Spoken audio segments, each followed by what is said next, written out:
Boa noite a todos, sejam bem-vindos.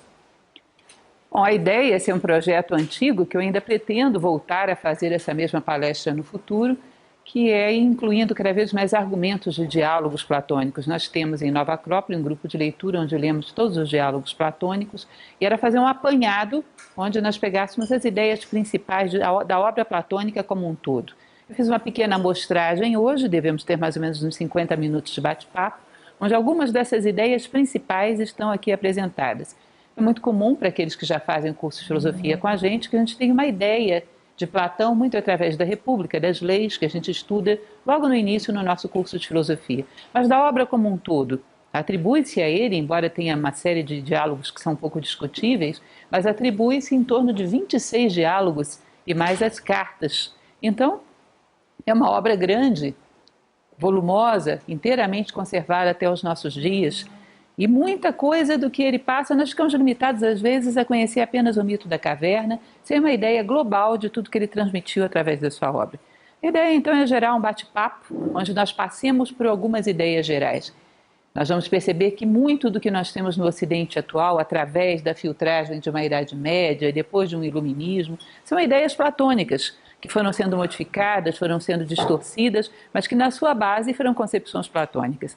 Então eu espero que a gente possa sair daqui com uma visão um pouco mais global de Platão, entendendo um pouco melhor a obra dele. Vamos passar algumas ideias gerais, uma pequeníssima biografia, porque a maioria já conhece muito bem. Acabamos de comemorar o Dia da Filosofia, onde tivemos uma homenagem aos 2.400 anos da Academia de Platão, que se comemora hoje, esse ano, né? Nesse ano, completa 2.400 anos, que é aquela academia que durou 800 anos, ou seja, uma escola de filosofia, provavelmente a que tem mais longevidade na história e que marcou profundamente o pensamento humano. Então nós vamos dar uma olhada numa pequena biografia, não vou me alongar nisso, e vamos passar algumas das ideias gerais, que são pinçadas de vários diálogos, e depois alguns poucos pensamentos de alguns diálogos. Aqueles menos conhecidos, alguns que normalmente não se discute tanto, para que a gente tenha uma noção do pensamento platônico de forma mais global. Ao final a gente abre para perguntas, se houver dúvidas, e eu espero que a gente saia daqui um pouco mais íntimo do pensamento platônico, conhecendo um pouco melhor, tá certo? Bom, todo mundo conhece mais ou menos as datas, 428, 347, todos sabem que ele fica 10 anos em companhia daquele que foi considerado historicamente seu mestre, que é Sócrates. Todos sabem também que esse não é o seu único mestre, que Platão ele recebe muito conhecimento daquilo que nós chamamos de pré-socráticos, Pitágoras, Parmênides, Heráclito, inclusive um dos seus diálogos se chama exatamente Parmênides. Sabemos também que ele pega muita coisa do Egito, é herdeiro de muita tradição egípcia, enfim, é uma mescla de vários conhecimentos, uma amálgama de vários conhecimentos. Mas esse jovem Platão, então, nascido em Atenas, de família aristocrática, ele, inclusive, quando sobem ao poder os 30 tiranos de Atenas, após a derrota de Atenas a Esparta, um desses tiranos era tio de Platão. Ele era de uma família influente. Aliás, vocês sabem que quando ele é mandado para ouvir Sócrates falando em praça pública, é porque a sua família pretendia que ele aprendesse oratória para ser político. Queriam que ele tivesse uma carreira política. Só que mandaram ele para a pessoa errada na hora errada, ou para a pessoa certa na hora certa, dependendo do ponto de vista, né? Do nosso foi a pessoa certa na hora certa, porque ao conhecer Sócrates ele desiste completamente de outra coisa que não fosse a filosofia. Então ele era um jovem de família aristocrática, a sua família toda tinha uma história de postos no governo, enfim, de destaque em Atenas. Disse que talvez, isso não é muito comprovado, que seu nome fosse Aristócles. Hoje há quem discuta que diga que isso é uma invenção, que na verdade o nome dele era Platão mesmo. Mas existe essa possibilidade que se coloca de que talvez Platão se devesse ao fato de que ele tinha uma omoplata, os ombros largos, que isso teria dado a ele esse apelido. Também não é muito seguro. Mais célebre discípulo de Sócrates, na verdade, vocês sabem, é bem conhecido que Sócrates não escreve absolutamente nada, e nós conhecemos Sócrates, sobretudo através de Platão, e também, em bem menor medida, através de Xenofonte, que é um outro discípulo que escreve os ditos e feitos memoráveis de Sócrates. Mas basicamente a maior parte dos diálogos, todos os diálogos platônicos, mas a maior parte do que se conhece de Sócrates vem de Platão. Agora é muito importante que a gente tenha uma noção, porque parece muitas vezes, para quem conhece mais superficialmente, que Platão foi só um escriba das ideias de Sócrates, que não é verdade. É lógico que todas as suas obras são uma homenagem ao mestre, mas existe inclusive uma linha divisória num determinado momento, quando se sai daquela linha dos diálogos jovens, onde Platão toma uma linha totalmente própria, são os pensamentos dele, embora ele continue homenageando Sócrates como porta-voz, como personagem central de todos os seus diálogos. Tá? Então é difícil atribuir, hoje no pensamento acadêmico se atribui uma linha dos diálogos socráticos e dos diálogos platônicos, que seria isso. É o Platão jovem, quando ainda sofre uma influência muito grande do seu mestre, Platão maduro, quando começa a falar por si só. Eu particularmente conheço diálogos de uma fase e de outra e não consigo delimitar muito bem onde passa essa linha. Acho que ela é um tanto quanto imaginária, né?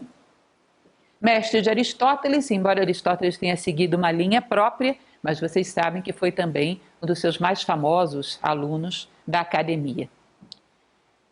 A morte de Sócrates marcou de tal forma sua vida que dedicou sua obra a homenageá-lo. Talvez Sócrates não tivesse para nós a projeção histórica, o conhecimento que temos, se não fosse através de Platão. Porque pensadores que andavam pelas ruas discutindo ideias naquele momento histórico não era tão raro assim. O fato de que Platão tenha se colocado a homenagear o seu mestre fez com que ele se projetasse historicamente. Talvez não recordássemos tanto assim de Sócrates se não fosse Platão. Com certeza seria um personagem bem menor na história, né? Fundou uma escola, que nós sabemos que é a Academia, muito falada, que foi feita em homenagem a esse herói Academos, que só por aí a gente já percebe. Platão ele é muito sutil, embora hoje a gente não tenha muita visão simbólica e não perceba isso. Tem diálogos dele que a principal mensagem está nas entrelinhas. Acabamos, inclusive, no nosso grupo de leitura da quinta-feira, de ler um desses diálogos, o Lísias, o Láquesis, que fala sobre a coragem. A principal mensagem está nas entrelinhas, está no contexto.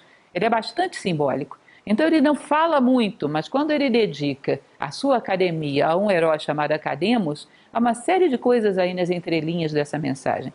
Que o herói Academos, muito pouco conhecido nos nossos dias, é aquele que quando Teseu rapta Helena de Troia, os seus irmãos vão a Atenas, Castor e Pólux, tentar recuperá-la, e ninguém conta onde ela está.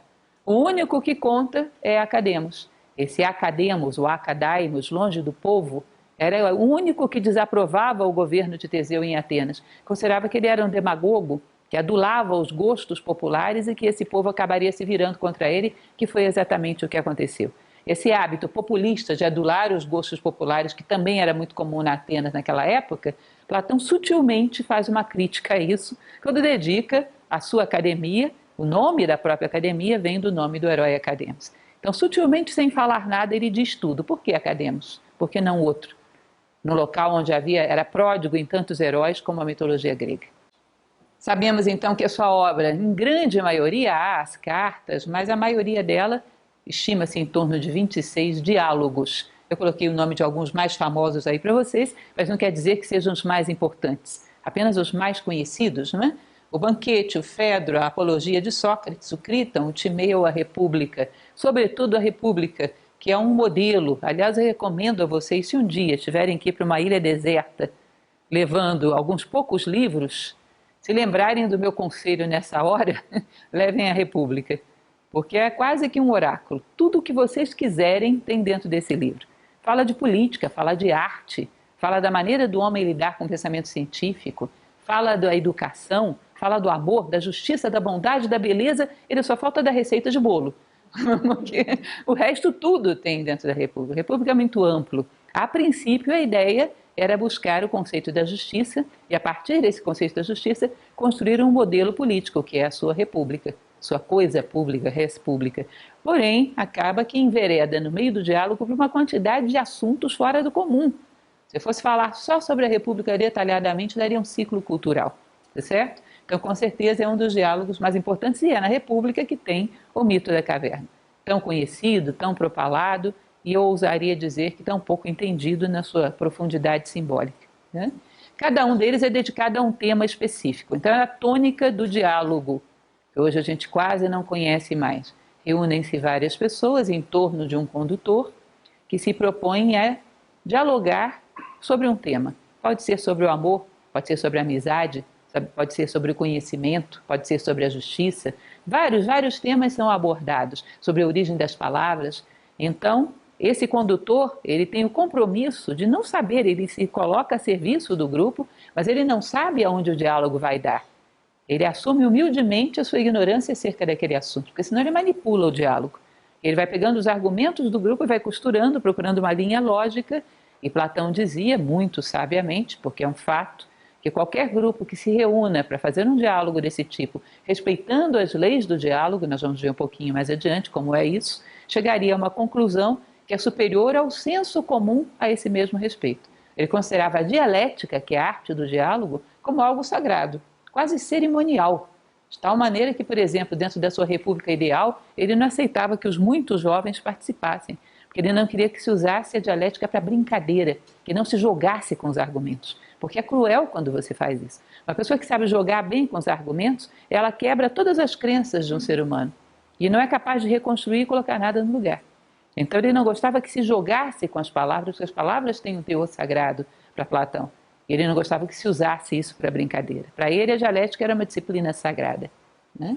Então, os livros são todos escritos em forma de diálogo e cada um deles dedicado a um tema específico. E aí sim, vamos entrar em aquela ousadia que eu tive, que é tentar pegar algumas das ideias principais, considerando a obra de Platão como um todo. Essa teoria das ideias, com certeza, é aquela que, em primeiro lugar, quando se fala de Platão, se lembra dela. Que ele diz que tudo que existe no mundo manifestado, primeira parte da teoria das ideias, tudo que existe no mundo manifestado existe num plano ideal, onde todas as ideias foram concebidas ali. E o mundo manifestado é como se fosse um espelho que vai paulatinamente refletindo essas ideias que são trazidas de lá para cá. Quanto mais perfeito é esse transporte, quanto mais é capacitada a pessoa que vai lá e pega e traz para cá, quando isso é feito de maneira muito perfeita, chega aqui embaixo e gera coisas muito perfeitas, que atendem à necessidade para a qual elas foram invocadas. Então eu necessito de um objeto, eu vou lá e pego um modelo e trago de maneira bem perfeita. Esse objeto cumpre perfeitamente o objetivo para o qual ele foi concebido. Agora, se esse transporte é meio deficiente, no meio do caminho acontecem umas avarias. E chega aqui embaixo, chega algo danificado que não cumpre o propósito para o qual ele foi concebido. E aí isso vai gerar todo um ciclo de dor e correções ao longo da história para que esse objeto tome a forma que ele deveria ter tomado desde o início. Então, em primeiro lugar, as coisas preexistem desde que o universo foi formado no mundo das ideias. Ele diz que a grande questão do homem é realmente acessar a esse mundo. Vamos falar já já sobre isso quando discutirmos a questão do demiurgo, tá? Da ponte entre esses dois mundos. Primeira coisa, as coisas preexistem no plano das ideias. Segunda coisa, mais ousada ainda, esse mundo das ideias é o mundo real. Esse aqui é ilusório, esse aqui é sombra. Ele vai falar que esse jogo de tempo e espaço, essas mutações onde nada é permanente, isso não é próprio da realidade. Isso é próprio de um mundo de sombras. Ou seja, o mundo é ilusório e nós viemos a ele para viver uma experiência que nos corresponde, para aprendermos a evoluir a nossa consciência, para aprendermos a fazer ponte entre os dois mundos e, num determinado momento, atravessar essa ponte e definitivamente voltarmos ao mundo real, que é o destino de todos os seres no final da evolução. Mas esse é um mundo ilusório, pedagógico, feito para que os seres aqui, olhando através das sombras, vissem o seu original e, através da saudade desse original, que ele chamava de reminiscência, voltar-se para casa. Ou seja, as coisas do mundo bem entendidas são convites de volta para casa. Então a teoria das ideias trata basicamente disso. Eu trouxe para vocês um esqueminha, que eu achei bem interessante, que mostra um pouco, bem esquematicamente, não vou entrar muito em detalhes, seria um dos esquemas mais bem feitos que eu encontrei sobre o mito da caverna. Achei bastante interessante. Você vai perceber que lá do lado de fora da caverna, o lago, aquela árvore, a luz do sol, aquilo é um mundo real, aquilo é um mundo das ideias. E aqui embaixo você tem um símile, uma imitação desse mundo real, que é a caverna, onde a fogueira é como se representasse o sol do mundo manifestado. Porque o sol do mundo real é a ideia do bem. Isso é uma coisa muito profunda e muito interessante, gente. Então, nesse mundo das ideias perfeito lá em cima, ele é semelhante a esse aqui de baixo. E quem ocupa a posição do sol lá em cima é a ideia do bem. E aqui dentro da caverna, que é o mundo manifestado, é uma fogueirinha, tá? Que é o sol físico. Então ele vai dizer que tudo o que acontece dentro dessa caverna é um reflexo do que acontece lá, mais ou menos perfeito. E que num determinado momento os homens vão ter que parar de olhar para os reflexos, subir e ir na direção da fonte.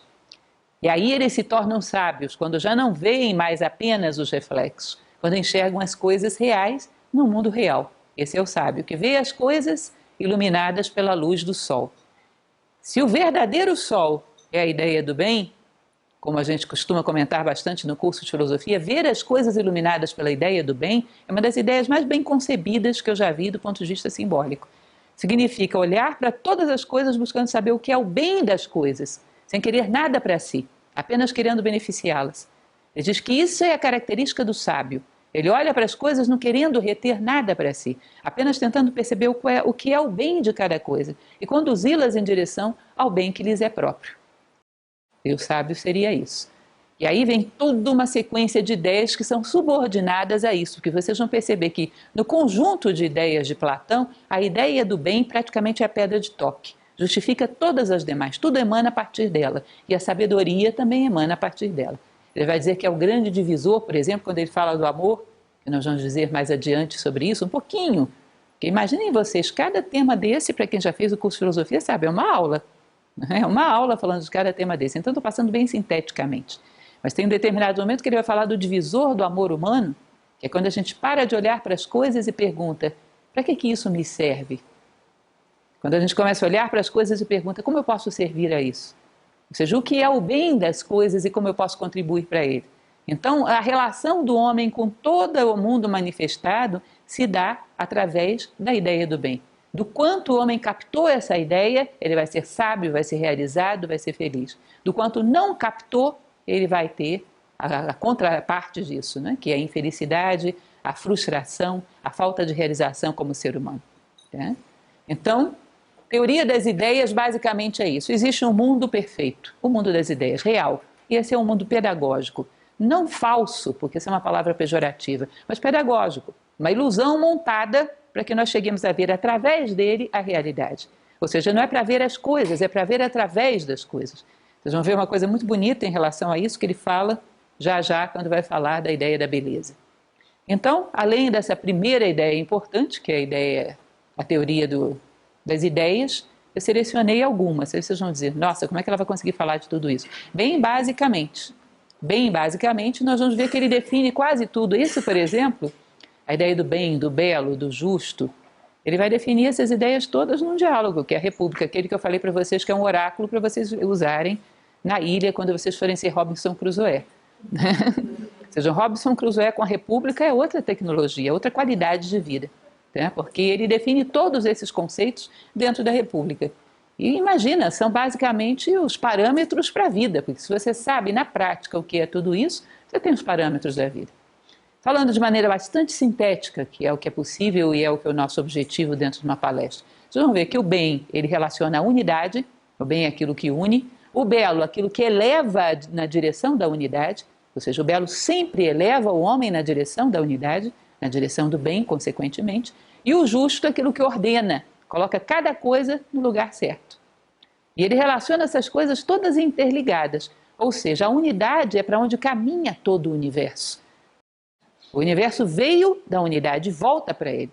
A evolução sempre se dá rumo à unidade, onde cada coisa se encaixa como se fosse um grande quebra-cabeça. Cada ser, quando encontra a si próprio, encontra a sua própria identidade, encontra uma forma que encaixa perfeitamente com a do resto do universo. Se a sua forma está em atrito, é porque ainda não é a sua forma.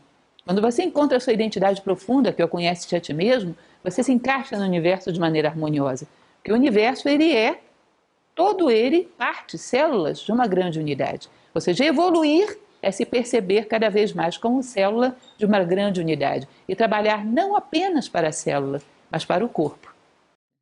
Isso é um elemento que é super interessante e que caberia em qualquer consideração que a gente faça a respeito de valores, que é uma das coisas mais ausentes na sociedade atual, né? Para ser ético, você tem que pensar como todo, como sociedade, como humanidade. O egoísmo inviabiliza a ética. Para ser honesto, você tem que pensar como todo, como humanidade. O egoísmo inviabiliza a honestidade. Parem para pensar. Qual é a virtude, qual é o valor que convive bem com o egoísmo? O egoísmo é o antípoda da unidade. Leva o homem à involução. Leva o homem àquilo que a tradição tibetana chama da heresia da separatividade. Então, o bem se define pela unidade. O bem é aquilo que une, que leva os seres a uma unidade cada vez maior. Se vocês forem considerar o esquema egípcio da pirâmide, vocês vão perceber uma coisa bastante interessante. Numa pirâmide, imaginem que aqui em cima existe a ideia do bem, Quanto mais os seres humanos sobem, mais estão próximos dessa ideia e mais estão próximos entre si também. Não é isso? À medida que descem, o que vai acontecer? Se afastam. Então, se você quer saber se você está subindo ou descendo, perceba se está mais unido ou mais separado, mais egoísta ou mais altruísta. É um sintoma infalível, uma condição moral de avaliação se subimos ou descemos a pirâmide. Não há como escapar isso. Então, a ideia do bem associada à unidade, a ideia do belo. Ele diz, olha, é uma das ideias mais equivocadas que tem na sociedade, já naquele tempo, imagina hoje. Porque existem várias coisas que podem ter várias funções dentro da sociedade, mas o belo necessariamente é aquilo que eleva a consciência do homem em direção ao bem. E aí é uma consideração muito interessante isso. Tem uma passagem de um dos diálogos, que não é a República, que eu vou me recordar já já qual é, que ele diz o seguinte, que a beleza não é um convite a possuir algo, mas um convite a ele renunciar. Ele diz que a verdadeira beleza não é, sei lá, eu acho essa cadeira bela, eu quero ela para mim, vou levar para casa. A gente não penetra, a gente não possui os objetos, eles não são realmente nossos. Isso de querer algo para mim pode ser uma atração, pode ser uma paixão. A verdadeira beleza, ela não te dá esse impulso de querer possuir. A verdadeira beleza é como se aquele objeto fosse um símbolo que te remetesse a alguma coisa através dele. Através dele você lembra de algo. Quando você vê um ato belo, quando você vê uma música bela, quando você vê um quadro belo, é como se você, dentro de você, te desse uma saudade, uma reminiscência, uma nostalgia de um mundo onde todas as coisas são assim. Isso me lembra algo. É como se eu tivesse vivido num mundo onde todas essas coisas são dessa qualidade, são harmoniosas assim. Então, através das coisas belas, eu lembro de mim mesmo. Através das coisas belas, eu encontro o caminho para casa. Eu não desejo as coisas belas. Porque ele diz, ninguém possui nada no mundo material, isso é uma ilusão. E desejar possuir as coisas, isso é instinto, isso é atração, isso não é verdadeiramente um sentimento de beleza. E o atrativo e o belo são duas coisas bem diferentes. A beleza você torna o objeto belo simbólico e você vê através dele o teu caminho evolutivo, você vê através dele a si próprio. Seja qual for o verdadeiro ato belo ou o verdadeiro objeto belo, ele é um símbolo que te remete a alguma coisa mais elevada. Ou seja, a beleza eleva o homem, aproxima o homem do bem, que como eu falei para vocês, o bem é a pedra de toque de tudo. E a justiça, que é uma ideia ainda mais complexa e ainda mais bela. Ele vai dizer que a justiça tem muito a ver com ordem. Ele diz que não existe nada sobrando no universo. As coisas todas têm um sentido, as coisas se manifestaram para cumprir um propósito, elas têm uma natureza, elas têm uma essência e têm um papel para elas dentro do universo. Nada é bom ou mal em si, bom ou mal é o uso que se faz das coisas. Então, quando as coisas estão no lugar errado, elas se tornam negativas. Quando você encontra o lugar certo, onde todas as coisas se justificam, bom, todas elas se realizam. E achar o local onde todas as coisas se justificam é o papel do justo, é a justiça. Justiça seria dar a cada um que lhe corresponde segundo sua natureza e seus atos. Então imaginem vocês, sei lá, aquele exemplo velho que a gente sempre dá dentro de sala de aula. Uma faca. A gente não pode dizer se ela é boa ou má, depende do uso que você faz. Na mão de um bom cozinheiro é excelente, na mão de um bandido, péssima. Encontrar o lugar onde todas as coisas se justificam, até dentro de nós. A gente comenta muito isso, às vezes uma teimosia nada mais é do que uma determinação projetada no lugar errado, mal organizada. Conhecer a natureza das coisas e saber dar a elas o lugar que lhes corresponde significa ser justo. Encontrar a natureza íntima de si próprio, em primeiro lugar, e o lugar que te corresponde como ser humano na natureza, porque uma vez que você faz isso por correspondência, você pode encontrar a natureza de cada coisa e dar a cada um que lhe corresponde. E cada coisa no seu lugar, não há nada mal no universo. E essa é uma ideia tremendamente metafísica. Porque se houvesse alguma coisa absolutamente má, o universo teria dois absolutos, o absolutamente mal e o absolutamente bom. Dois absolutos, nenhum dos dois é absoluto, todos os dois são relativos. Absoluto tem que ser um só. Portanto, se existir uma coisa absolutamente má, nega Deus, nega o absoluto positivo, não pode haver, é ilógico. E ele tem toda uma argumentação que ele faz em relação a isso, dessa necessidade de dar a cada coisa aquilo que lhe corresponde. Encontrar o lugar onde todas as coisas se justificam. Então são três conceitos belíssimos e importantíssimos. Porque imaginando, vocês imaginam o poder disso vivenciado em qualquer sociedade de qualquer tempo? O poder disso levado em consideração na vida do homem em qualquer sociedade de qualquer tempo? Imaginam o quanto isso é explosivamente atual? O quanto necessitamos dessa concepção na nossa vida, tá? São conceitos, então, fundamentais. Mas vamos adiante, que ainda tem muita coisa. O demiurgo e o homem criador.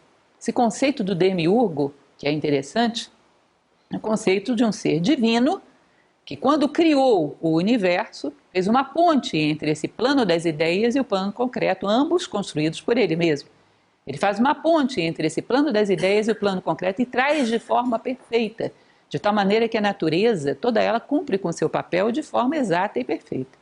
Chega um determinado momento que, quando desperta no homem a razão, ele entra na categoria de homem criador, que de uma certa maneira deveria também simular esse demiurgo, porque também cabe a ele criar. E o que ele teria que fazer? Teria que ter estatura moral suficiente para estar com a cabeça no céu e os pés na terra. Ou seja, ser capaz de captar essas ideias do plano das ideias e construir no plano concreto a imagem e semelhança.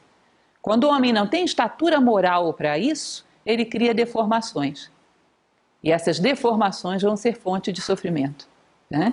Então, o demiurgo e o homem criador são mais ou menos como aquela ideia bíblica de um é imagem e semelhança do outro. E o homem gera dor e sofrimento quando ele não tem estatura moral para fazer essa ponte, para ser um pontífice, para trazer ao mundo exatamente aquilo que ele vê no plano das ideias. Como as necessidades existem, ele vai preencher essas necessidades de maneira torta, de maneira inconveniente, de maneira incompleta. E esse preenchimento dessas necessidades de maneira incompleta vai trazer infelicidade. Ele vai dizer, inclusive, a nível político, que dentro de uma sociedade há certos homens, certas categorias, certas profissões que necessariamente teriam que ser pontífices. Por exemplo, um educador, porque se ele não vê o plano das ideias, ele vai plasmar o que no mundo? Por exemplo, um legislador, por exemplo, um artista, curiosamente. São pontes que você não poderia colocar homens aí sem estatura moral, porque o dano para a sociedade seria muito grande. Porque são produtores de formas, são produtores de elementos que vão gerar influências dentro da sociedade. São produtores de cultura, de civilização. E se não o fazem, toda a humanidade padece. Porque quem não pode ver, vê através dos olhos deles. Isso é um artista, isso é um legislador, isso é um educador. Quem não consegue ver o plano das ideias, vê através dos olhos deles. Agora, se eles também não veem, ninguém vê. Entendem isso? Então a ideia de que o homem criador, ele é a imagem e semelhança do demiurgo. Curiosamente, eu sempre comento em sala de aula, bem recentemente eu li um livro de um pesquisador atual, que é físico quântico e trabalha, e começou a fazer algumas pontes com a filosofia a partir das observações dele de laboratório, e ele fazia uma observação dentro da micromatéria, vocês devem conhecer, se chama Amit Goswami. Ele tem um livro que se chama Física da Alma, que ele fala algo muito parecido com isso. Obviamente inspirado também nas ideias platônicas, né? Mas também a partir de observações dele. Ele diz que dentro da micromatéria existe uma influência do observador nos fenômenos. Portanto, se você tem, por exemplo, uma pequena partícula e você filma um processo, ela se comporta de uma maneira. Se existe um observador, o observador tende a interferir nesse processo. E essa partícula tende a se comportar segundo a expectativa desse observador. Ele achou isso muito curioso e parou para pensar, bom, como é que aconteceria se vários observadores se colocassem diante dessa partícula? Como é que ela tomaria uma decisão sobre tantos observadores? E aí ele chega a uma conclusão que não é mais a partir de laboratório, já é uma conclusão filosófica dele, que eu achei muito interessante, que ele diz, olha, os homens, quando eles têm uma conexão com uma mente cósmica, eles têm uma categoria de criadores e interferem sobre o curso dos acontecimentos. Quando eles desconectam por egoísmo e passam a trabalhar por si próprios, eles perdem essa categoria de criadores e caem na categoria de criações. Alguém pensa aquilo que eles são, alguém pensa aquilo que eles vivem. Eles já não são mais criadores. Tá? Então, o homem conectado com esse plano das ideias, o homem conectado com essa mente cósmica, ele teria também uma categoria de criador.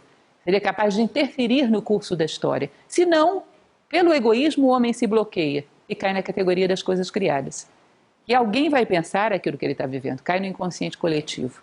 Alguém vai pensar as ideias que ele tem. Não são dele mesmo, são todas copiadas de algum arquivo do inconsciente coletivo. Então é bastante atual também e daria um monte de reflexões isso. O que mais?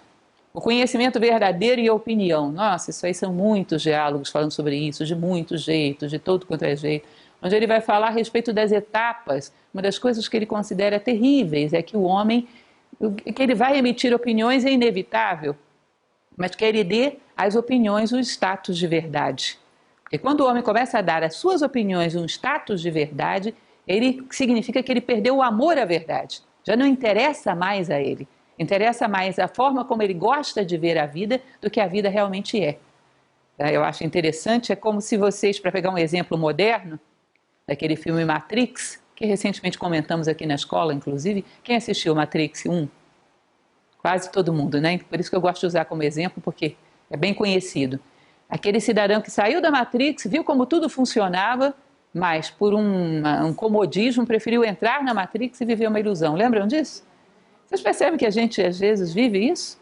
Pode perceber que as nossas opiniões não são muito corretas, mas elas são confortáveis. Elas me dão um certo estado de conforto psicológico e também tem uma inércia terrível de mudar. Então ele diz que o homem se apega às opiniões e dá a elas um status de verdade e desiste da verdade. E ainda que ele desconfie que as suas opiniões não correspondem à verdade, ele prefere as opiniões. Se acomoda num mundo ilusório e deixa de ter o ímpeto de busca da verdade. Ele diz que isso é desumanização. Um homem que não tem dentro de si a sede e o ímpeto de busca da verdade, ou seja, que não quer sair da Matrix, é como se ele tivesse perdido a característica fundamental do ser humano. No fundo, em última instância, existe algo dentro de nós, uma voz, que é: eu quero sair da Matrix. Adaptando a linguagem platônica aos nossos dias. Qualquer outra coisa é secundária em relação a isso. E quando o homem troca essa ânsia legítima da natureza humana de busca da verdade por outro brinquedo qualquer, significa que ele se desumanizou. E aí o que vem a partir disso é imprevisível. Aí a sociedade perde totalmente o seu rumo. E, sobretudo, quando as pessoas que têm esse tipo de comportamento conduzem uma sociedade, porque aí vão criar uma cultura que institucionaliza isso. Porque esses formadores de opinião criam cultura. Quando não são inspirados por uma busca filosófica da verdade, institucionalizam a alienação. Então ele vai falar basicamente dessas 4 categorias, né, que são a icase, a conjectura, que é pura opinião. Sabe aquela brincadeira que o pessoal costuma dizer: não sei nem quero saber e tenho raiva de quem sabe? Então eu vou dar para vocês um nome grego para ela, se chama eicásia. Quando alguém falar isso para você, você diga: você está praticando a eicásia. Ele não vai entender nada, mas é isso mesmo, está correto. Tá? Pistes, que é a crença, é quando a pessoa toma um conjunto de opiniões como verdadeira e é avessa a qualquer questionamento. Vai um pouco além da eicásia, por quê? Porque pelo menos ele selecionou um grupo e fixou. A eicásia é volátil como o vento. Para onde o vento bate, a opinião do cidadão muda. A cada estação ele encarna uma moda intelectual nova. A crença ela fixa um conjunto de valores, mas fixa sem nenhuma tendência à investigação. Toma aquilo como verdade absoluta e é avesso à investigação. Mas pelo menos já teve a capacidade de fixar alguma coisa. Na sequência viria a dianoia, que é a verdade deduzida. A dianoia já se faz através da razão. Já é um homem que começa a querer utilizar de uma razão descontaminada para tentar encontrar a lógica da vida, o que é verdadeiro por trás das ilusões. Mas é lógico, e ele vai desenvolver isso bastante nos seus diálogos, que a razão te leva até um certo ponto. Ela te leva até um esgotamento das aparências, mas ela não vai até a essência das coisas. Ela pode mostrar contradições nas aparências suficientes para te mostrar que as coisas não são bem assim. Mas levar a essência das coisas você vai através da intuição, através de uma percepção profunda, uma vivência profunda das coisas, que ele vai chamar de noesis, que é a verdade intuída. Muito interessante essa parte para quem já leu A República ou algum outro diálogo platônico, porque isso é tão comum que quase todos ele faz alguma menção a isso. Onde ele vai dizer que em qualquer coisa, prestem bastante atenção nisso, qualquer coisa na sua vida ou em qualquer lugar do universo que deu certo, é que por trás daquilo existe uma lei universal. E você pode abstrair dos fatos em si. Se você tem uma boa capacidade simbólica, intuitiva, abstrai dos fatos e pega a lei que está por trás daquilo.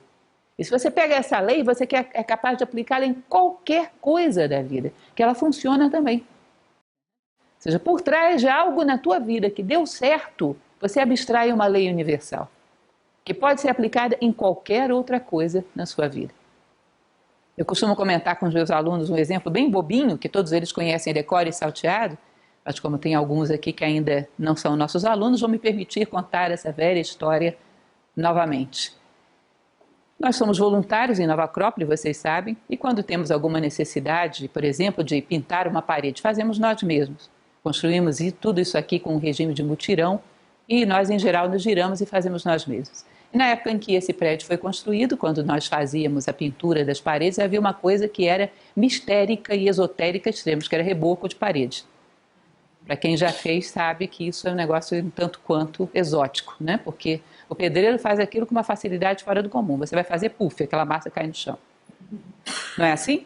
Você vai fazer puff, a massa cai no chão. Até que chega um determinado momento que você encontra a distância correta, o jeito correto, a força correta, puff, a massa gruda na parede. Os pedreiros morrem de rir de você, é uma coisa engraçadíssima. Porque eles fazem aquilo ali com uma facilidade tremenda. Eternamente um pedreiro vai ser melhor do que eu para colar a massa na parede. Mas o que um filósofo pode fazer dessa experiência? Quando você percebe que quando você coloca a distância correta, a intensidade correta, a concentração correta, a coisa gruda, você não pode abstrair daí um princípio que você usa em qualquer outra situação? Você vai aconselhar uma pessoa, já aconteceu isso exatamente comigo, foi muito curioso. Aconselhar uma pessoa que estava com umas emoções um pouco atrapalhadas, um pouco ansiosa, e eu percebi que tinha que deixar que falasse um pouco, mas não muito, porque senão ia entrar numa emotividade que não ia ouvir mais. Portanto, tinha que esperar a hora certa. E tinha que falar de maneira que ela levasse a sério o que eu ia dizer, mas não com muita força, porque senão ofendia. Então, a intensidade certa. Tá? E falar com uma certa suavidade, mas ao mesmo tempo uma certa firmeza, ou seja, a distância certa. E se eu conseguisse encontrar esse ponto na hora que eu falasse, puf, grudaria. Vocês acham que eu lembrei de quê? Então é um elemento, eu acho interessante essa história, porque na prática vi acontecer em várias outras situações, que nada mais é do que a ideia da justiça, a intensidade certa, a hora certa, o lugar certo é a justiça. Tá? Mas você percebe que você abstrai de uma situação prática algo que pode servir para tudo na vida. E isso é muito mais do que razão, é um elemento intuitivo que abstrai de qualquer coisa que deu certo na vida uma lei geral que te permite viver melhor. Entendem isso? Falando de maneira bem resumida, o que ele quer dizer quando fala de noeses. O homem, através das experiências da vida, ele abstrai as leis da vida. E o homem que conhece as leis da vida domina a vida. E, portanto, pode atravessá-la com êxito, atravessar a sua ponte que o conduz até o mundo das ideias. Então, isso é bem interessante e uma tônica, repito, de muitos diálogos platônicos. Como superar, usar a mente em primeiro lugar, e depois chegar aos seus maiores, digamos assim, seus níveis mais profundos, que chega a despertar algo de intuição, de visão simbólica. Teoria da reminiscência. Isso é bem interessante. Lembram que a gente falava ainda há pouco sobre a beleza? A beleza tem muito de reminiscência. Ele diz que a verdadeira beleza gera nostalgia de casa. Tá? É como se fosse uma lembrança de algo que você já teve, algum lugar onde você já esteve, algo em você, lembrança de um lugar que aparentemente você nunca foi, mas foi. Ele diz que se não houvesse no homem, se a alma realmente nascesse como uma tábua rasa, vazia, não haveria diferença entre os homens quanto, por exemplo, a tendência a serem justos, a tendência a buscar a verdade, a tendência a necessitar vitalmente de coerência, a sede de alma que leva alguns homens a necessitarem de coerência e outros não. Ele diz, bom, seriam todos iguais quanto a isso. Os homens têm sedes diferentes, isso tem a ver com a intensidade com que eles recordam, porque já estiveram lá. O nível de recordação vai dar o nível de maturidade da alma. Bom, se você recorda é porque já viveu algo. A reminiscência diz que a alma do homem tem impregnada dentro de si, tanto que Sócrates, que era seu mestre, dizia que a educação educa mais pelo que tira do que pelo que dá. Tira todas as obstruções de alienações, de opiniões, de vaidades, daquelas opiniões que você não quer abrir mão porque se apegou a elas por orgulho. Tira tudo isso. E o que vai vir à tona é a verdade que já está lá. Os diálogos socráticos, que era a maiêutica, se você perguntasse alguma coisa a Sócrates, ele não ia te responder. Nem vale a pena você entrar na máquina do tempo, viajar 2.400 anos, esperando que ele te dê uma resposta, mas ele ia te ensinar a encontrar as respostas dentro de você, que era o que ele fazia. Ele ia conduzindo através de perguntas e ia te provar que dentro de você já havia a resposta, desde o início. Mas que por uma série de alienações, você obscureceu o contato a essa resposta. Portanto, dentro do homem existem todas as verdades que ele necessita. Aprender é recordar. Isso é reminiscência. Também básico em todos os diálogos platônicos. Ele tenta trazer à tona a memória. E o quanto o homem lembra vai definir a sua maturidade de alma. Que é essencial essa questão da maturidade de alma. Dualismo ético. A moral absoluta, que logicamente se inspira na ideia do bem, porque tudo se inspira. E as morais relativas. Esse dualismo ético de Platão também muito presente nos diálogos políticos, mas em geral em vários diálogos, onde ele vai falar que a moral absoluta é aquela que conduz, é um meio que conduz os homens a um aperfeiçoamento para chegar à unidade. Então, o que é um homem que realmente você poderia dizer, esse é moral, esse é ético, porque na verdade moral e ética são uma mesma coisa, é um homem que a sua conduta tem em vista aproximá-lo do bem, aproximá-lo da unidade. E é para ele um decreto que ele impõe sobre as suas ações. As minhas decisões, as minhas ações necessariamente têm que contribuir para a unidade, têm que contribuir para um grupo humano maior do que simplesmente eu mesmo, tem que ser um fator de soma, ou seja, tem que contribuir para o uno, porque até as operações matemáticas Platão fala, a soma te leva na direção do uno, ou seja, as tuas decisões são fator de soma, bom, isso é uma decisão moral. Agora, morais relativas são aquelas que eu faço porque existe uma lei que me pune, porque existe um interesse de gerar uma imagem, porque eu ganho alguma coisa com isso. Ou seja, existe um outro interesse lá na ponta, que não o bem. Que isso não vai nunca constituir um homem ético. Uma vez que cesse esse interesse, cessa também a sua disciplina em praticar essa moral. Uma vez que ele não esteja mais interessado no objeto que você o ofereceu, cessa também o seu interesse moral. Aí você vai ter uma moral de fachada, superficial, um adestramento e não realmente uma formação ética. Ou seja, trocando miúdos, numa sociedade onde os homens não buscam o bem, não buscam a unidade, conscientemente, não há homens éticos e fim de papo para Platão. Para Platão, se vocês não concordarem, briguem com ele. Tá? Passo o e-mail deles para vocês. Ou seja, nisso para ele é um axioma. Os homens não buscam a unidade, não buscam o bem, não são éticos. Porque a ética não é um jogo de interesses. Não é um jogo de coerções. Eu faço porque senão vou ser punido. Eu faço porque senão perco meu emprego. Bom, isso é uma coerção. E se você tiver a garantia de que você não vai ser punido nem vai perder o seu emprego? Aí eu faço qualquer coisa. Que é muito famoso aquele mito de Giges, que talvez você já tenha ouvido falar, que é o anel de Giges. Você não colocava o anel no dedo, ficava invisível e fazia qualquer coisa. Ou seja, esse homem que quando estava visível era tão ético, quando colocava aquele anel no dedo virava um criminoso. Ele era ético, Giges? Uma ética para inglês ver, né, como a gente costuma comentar, de fachada. Então, se não há uma busca profunda do bem, uma busca da unidade, uma busca de ser um fator de soma, de unidade no mundo em que você vive, ou seja, uma preocupação sistêmica com a humanidade, como o meu ato contribui para a humanidade, se o meu ato fosse tomado como exemplo, seria um fator de união ou não, se todos me imitassem, ou seja, se não há considerações dessa natureza, esse homem não é ético. Ele tem um adestramento segundo certas regras que atendem a interesses, é um pacto social, como ele diz. Mas não é uma sociedade ética, nem ninguém é ético assim. Isso é adestramento por interesse. É que nem o cachorrinho que você adestra para fazer um monte de malabarismos, porque no final você vai dar lá um bife, ou seja lá o que for. Animal de circo. No fundo, acaba sendo isso. Então, são ideias fortes e bem atuais. Quantas vezes vocês veem falar por aí de discussões intermináveis sobre a ética, sobre valores, sobre o mundo atual que tem ou não tem ética, é ou não é corrupto? Essas ideias de Platão são de uma simplicidade, de uma profundidade fora do comum. Quem as entende e as usa nos dias atuais? Porque seria simplesmente uma palavra final. Eu não conheço quem tenha ido além disso. Eu espero que venham filósofos que vão além disso, porque a humanidade continua caminhando, mas nesse assunto eu não conheço ninguém que tenha sido tão definitivo. E quando essas ideias são trazidas à tona, nesses inúmeros debates que a sociedade faz em torno da ética, não são trazidas à tona porque gerariam um constrangimento geral, porque no fundo quem acusa, quem é acusado, todo mundo se sentiria no mesmo barco.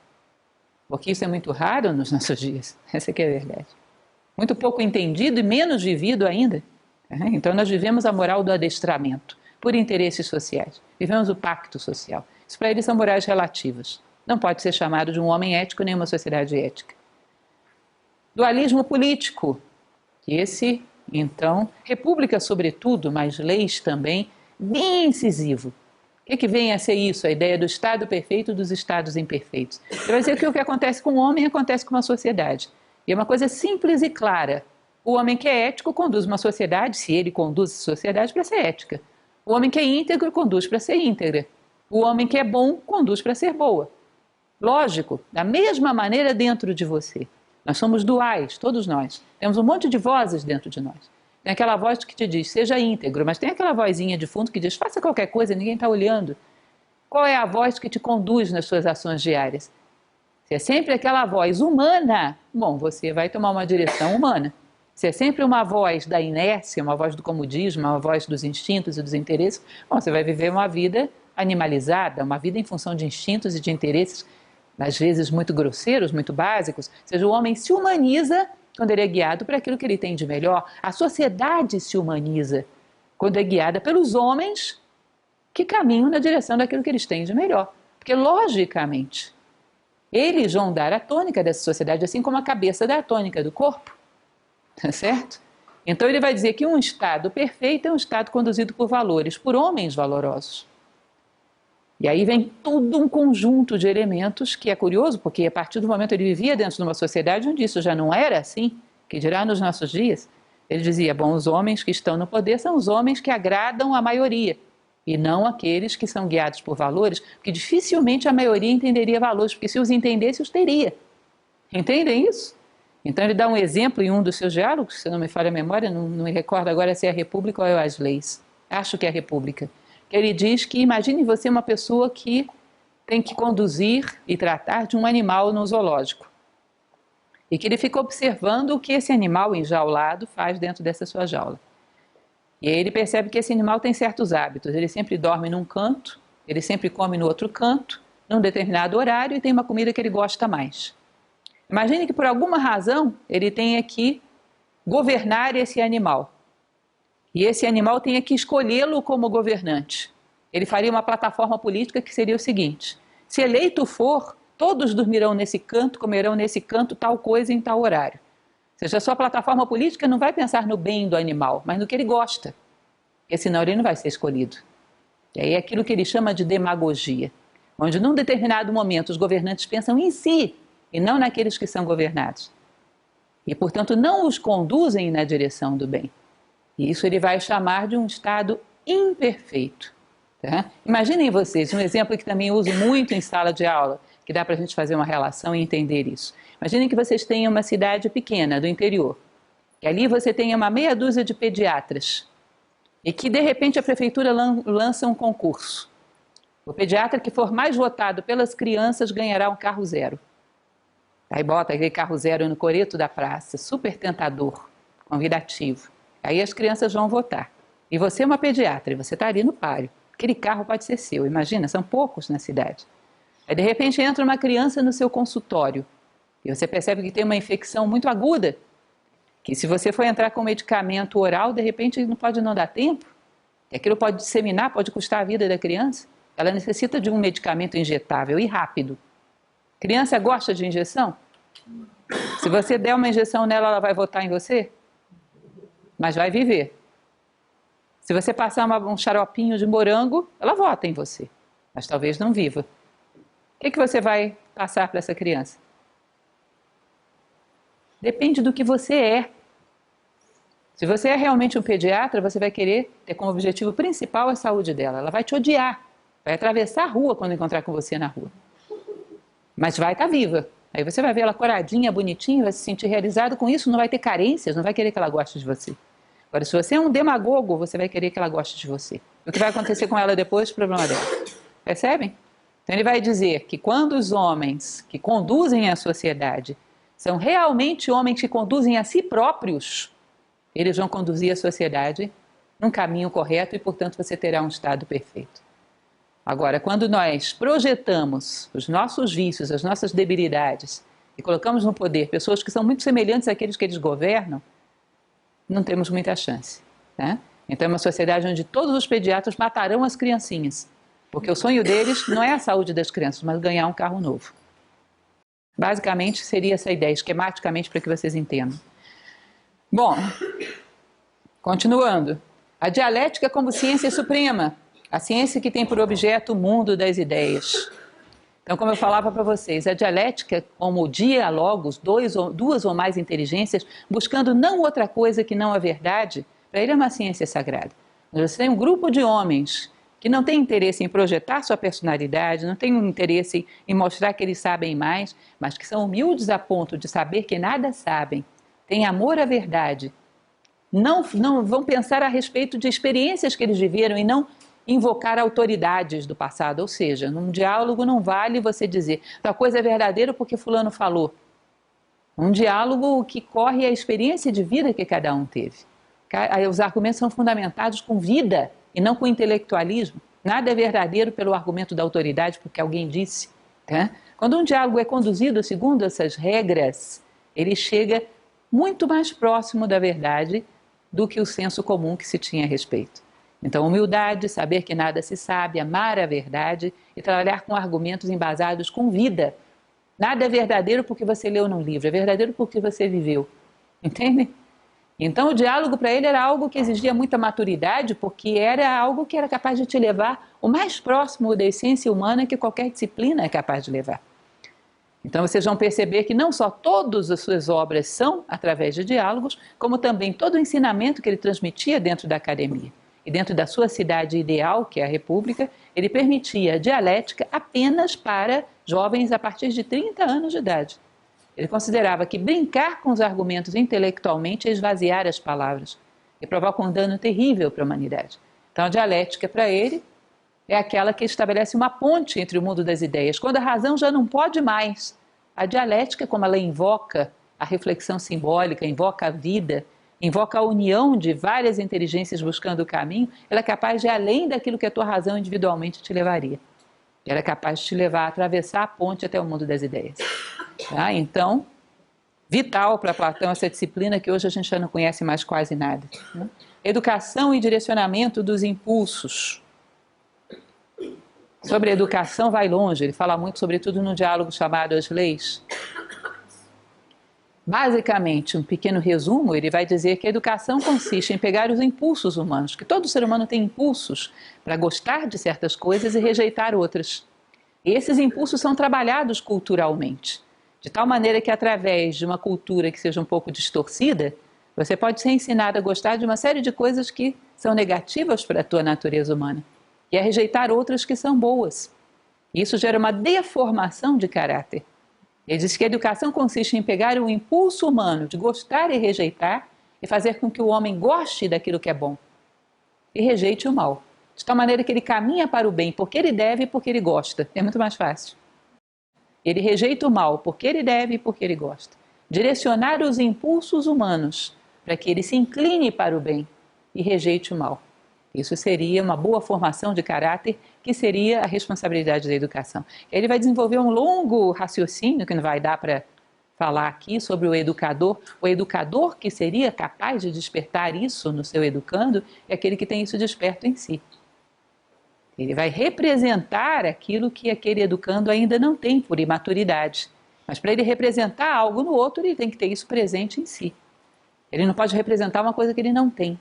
Então, para ele, o educador, a condição fundamental de um educador é ter contato da sua consciência com esse plano das ideias. Ter valores, ter virtudes. O conhecimento, mesmo técnico, para ele é secundário. E diz que um educador que percebe as necessidades do seu educando, se ele necessita de informações por amor ao seu ofício, ele obtém muito rápido.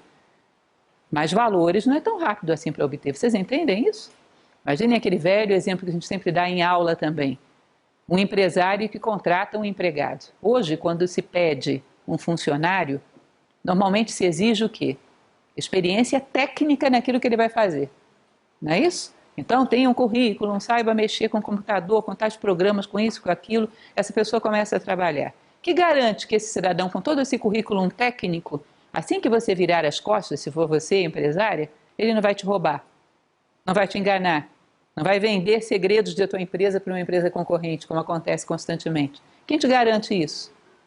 Agora, imagine que você contratasse um funcionário que é honesto, que é íntegro, e tem vontade de crescer, tem vontade de servir, ou seja, uma pessoa que tem valores. Mas ele não sabe nada de informática. Informática você coloca ele num cursinho, ele aprende. 6 meses, 1 ano, ele aprende. Agora, você já viu alguém fazer cursinho de 6 meses ou 1 ano de honestidade? Será que dá? Cursinho de 6 meses, 1 ano de integridade, de valores? Não vai dar. Então isso, se ele não tem jeito. Agora, se ele não tem conhecimento técnico, dá para resolver. Então, do ponto de vista do educador, para Platão, que é uma das profissões fundamentais, ele tem que ter valores, tem que ter contato da consciência com esse plano das ideias. Ele tem que ter valores, porque isso não é uma coisa que se improvisa. Então, os editais de convocação de educadores seriam bem diferentes do que são hoje. A informação para ele é secundária, a formação é essencial.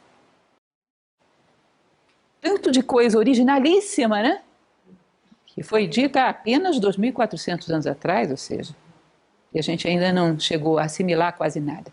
Amor e virtudes morais, não vou entrar muito em detalhes em relação a isso, mas ele vai falar em relação ao amor, é sempre uma união a partir da essência dos seres humanos, e não a partir da aparência, que é a ideia das almas gêmeas, né, dos três mundos. Nós temos um mundo físico, resumindo bastante a história, que tem afinidades físicas, e nós temos um mundo metafísico, que tem afinidades metafísicas. Quando você se une por atividades metafísicas, por afinidades, perdão, metafísicas, quanto mais o tempo passa, mais essa união se estreita.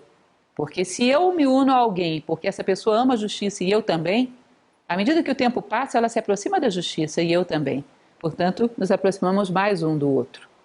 Mas se eu me uno por uma mera afinidade física ou psíquica, à medida que o tempo passa, essas afinidades diminuem, porque tanto física quanto psiquicamente mudamos ao longo da vida.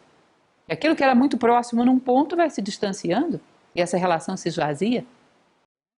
Então, que numa relação amorosa, como em todas as relações dentro da sociedade, os homens sejam um fator de soma na vida de uns dos outros. E, portanto, se unam acima, deem asas uns aos outros. Não se unam para cortar as asas mutuamente uns dos outros. Que se unam em torno de valores. Que se unam em torno de elementos metafísicos. Em torno de buscas transcendentes, em torno de ideais. Essa é a ideia, resumidamente, do amor platônico. E as virtudes morais, que não vou entrar muito em detalhe em relação a elas, ele diz que são a base que sustenta a sociedade. Ele vai falar de algumas como prudência, como temperança, como coragem, que são muito diferentes daquilo que a gente entende hoje em dia. Cada uma delas tem uma acepção. Por exemplo, a coragem para a gente hoje em dia é ímpeto. O corajoso é um impetuoso. Para ele, corajoso é um homem lúcido, que sabe se manter lúcido diante das situações de perigo e tomar a decisão mais adequada. Então é quase que uma reconstrução dos nossos conceitos todos. Platão reconstrói as bases com as quais a gente lida com a vida. Isso é muito interessante. Ele dá um novo sentido, que na verdade é o sentido mais antigo de todos, às palavras. Aí sim, vamos para passagens importantes. Trouxe para vocês alguns trechos, na verdade trechos que se relacionam um pouco com essas ideias que a gente já falou. De diálogos, eu procurei trazer alguns, um pouquinho de cada um, porque senão ficaria só dentro da República. Um pouquinho de cada um para que vocês conheçam algumas dessas ideias. Gorgias, que é um diálogo lindíssimo, diga-se de passagem, pouco conhecido e muito belo. É sempre melhor sofrer uma injustiça do que praticá-la. Curioso, né? Ele diz que o dano que se sofre quando você pratica uma injustiça é muito pior do que o dano que você sofre quando você é vítima dessa injustiça. Ser vítima de injustiça te tira coisas que necessariamente na morte você as perderia. Mas praticar uma injustiça tira coisas que nem a morte seria capaz de tirar de você. Se um homem é íntegro, se um homem é bom, se um homem tem valores, nem a morte é capaz de tirar isso dele, mas a sua falta de ética é capaz de tirar. Agora, se um homem sofre uma injustiça, o que vão tirar dele? A sua imagem? Nossa imagem com a morte vai-se embora mesmo. Os nossos objetos materiais, ou mesmo a nossa vida física, tudo isso com a morte íamos perder de qualquer forma. Antecipa talvez a perda de coisas que nunca foram nossas, mas não tira de nós o essencial. Sofrer injustiça não tira de nós o essencial. Cometer injustiça, sim, percebe? Então sofre muito mais aquele que comete injustiças, e ele inclusive invoca para que se tenha compaixão desses homens, que são os mais miseráveis dos homens. E de alguma maneira deveria ser aqueles que mais despertam a nossa compaixão. Porque perdem coisas que nem a morte seria capaz de tirar deles, mas eles entregam através da injustiça. Certo? Isso é o Gorgias. O Crátilo. Crátilo é um pequeno diálogo muito lindo que fala sobre a origem das palavras.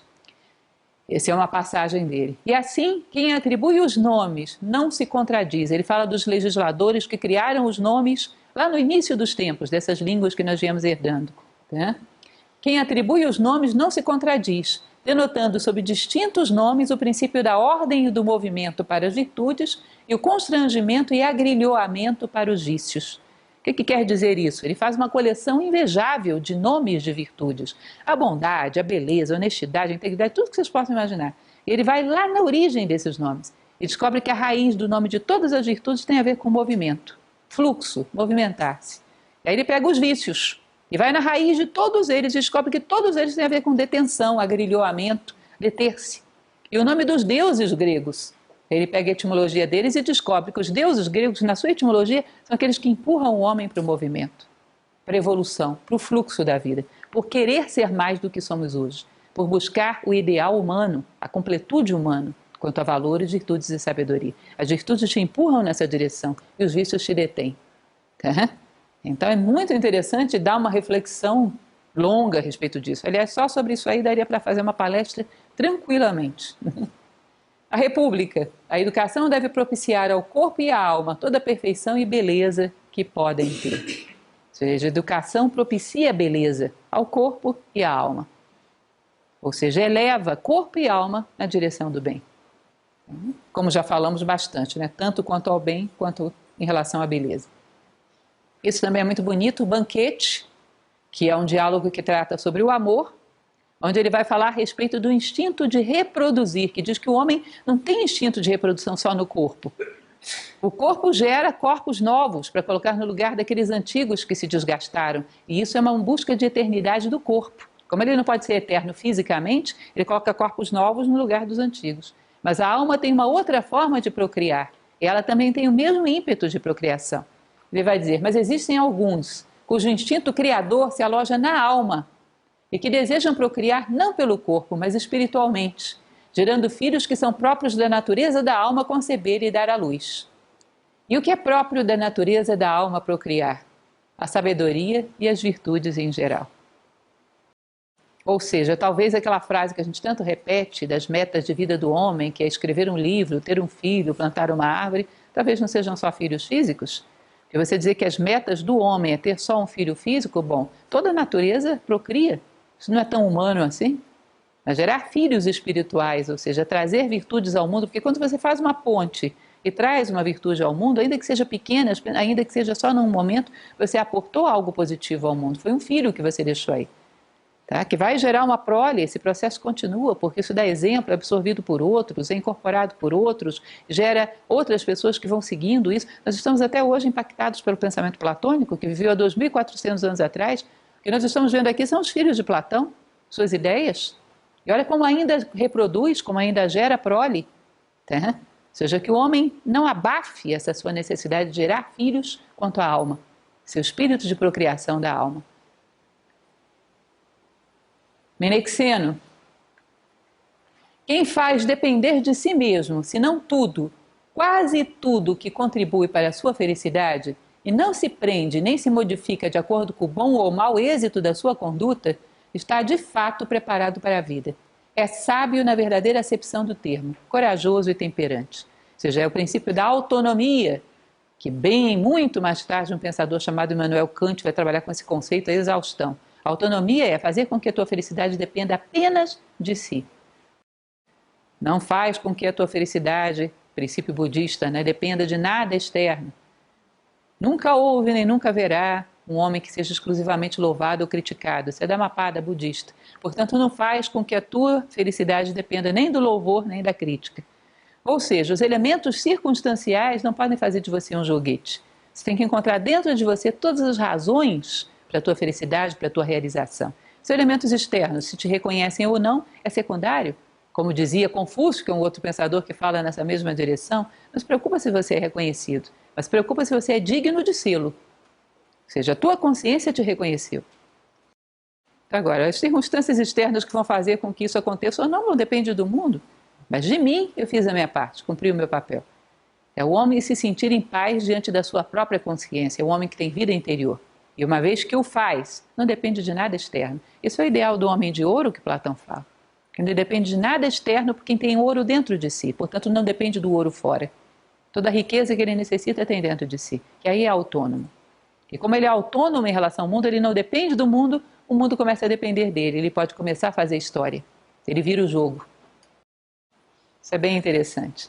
E aí tem toda uma longa história que a gente poderia desenvolver em relação a isso também, mas que eu vou deixar com vocês cenas dos próximos capítulos. Aqueles que ainda não fazem curso de filosofia, a partir disso aí também daria para a gente falar muita coisa. Phaedon. Aprender não é outra coisa senão recordar. Se isso de fato é verdadeiro, não há dúvida de que, numa época anterior, tenhamos aprendido aquilo de que no presente nos recordamos. Ora, tal não poderia acontecer se nossa alma não estivesse em algum lugar antes de assumir pela geração a forma humana.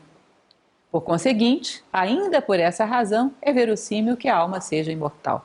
Fédon, vocês lembram que Sócrates, esse Fédon fala de Sócrates nos últimos momentos antes de ser executado, bebendo cicuta. Então, imaginem vocês um homem que está a minutos de ser executado, e ao invés de ele estar falando das suas angústias existenciais, está ensinando para os seus discípulos por que a alma é imortal. Tranquilamente, dialogando, e a cicuta ali esperando, e ele dialogando. Ele diz, bom, se há conhecimentos que a gente percebe perfeitamente que estavam conosco quando chegamos aqui, é porque a alma humana pré-existe a existência humana. E se ela pré-existe, ela pós-existe. E eu tenho certeza que eu não cheguei ao mundo vazio. Eu trouxe comigo preciosidades. E se eu trouxe comigo, eu trouxe de algum lugar onde eu pré-existia. Então eu também continuarei existindo com essas coisas. O meu amor, a verdade, os meus valores vieram comigo. Eles que me dão a certeza da eternidade. Basicamente seria isso. Então todo esse diálogo ele vai desenvolver uma série de raciocínios para demonstrar a imortalidade da alma. E esse é um deles. Belíssimo, belíssimo. Aliás, esse é um livro belíssimo. Teeteto. Aqui, a falta de lealdade consiste em entabular o diálogo sem fazer a necessária distinção entre o que é discussão propriamente dita e investigação dialética. Teeteto é sobre o conhecimento, sobre a ciência, e aqui ele está fazendo uma crítica sobre a maneira como se usava o diálogo, como os sofistas usavam o diálogo, que usavam o diálogo para manipular. Imagina, ele não sabia o aperfeiçoamento que essa arte chegaria, né? Porque hoje nós temos uma tecnologia para manipular através de um pseudo-diálogo que não é brincadeira. No primeiro caso, o disputador diverte-se com o adversário e procura lográ-lo o máximo possível. No outro, o dialético procede com seriedade e esforça-se por levantar o adversário e mostrar-lhe apenas os erros em que ele incorrera, ou fosse por conta própria ou por má orientação de outros diretores.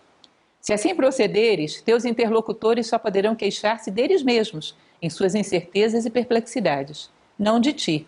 Seguir-te-ão por toda parte e se mostrarão amigos, detestando-se e fugindo deles mesmos para se acolherem à filosofia e se mudarem noutros, sem mais continuarem a ser o que eram antes. Olha que bonito. O verdadeiro diálogo dá ao homem o impulso de aperfeiçoamento, de detestar a própria ignorância e querer mudarem-se em outros.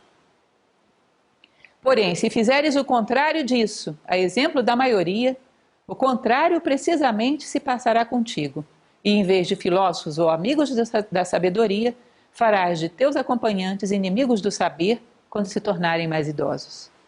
Ou seja, o diálogo bem conduzido faz com que os homens se tornem amigos da sabedoria e inimigos da ignorância. Isso dá a eles um impulso de querer varrer de si a ignorância e se tornarem homens cada vez melhores. Ou seja, impele os homens na direção da construção de si próprios. Muito bonito, né? Continuando, último, para fecharmos. Essa é uma passagem da República.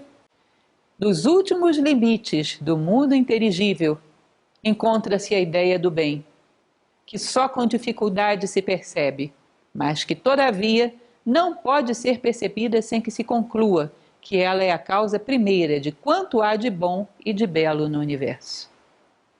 Ou seja, da ideia do bem vem tudo quanto há de bom e de belo no universo. Todos os conceitos, todos os valores podem ser definidos em função dela. A ideia do bem é a aspiração máxima que não pode ser varrida da alma humana, sem que você tire do homem a própria natureza humana. Ele fica um animal racional, como costumamos dizer.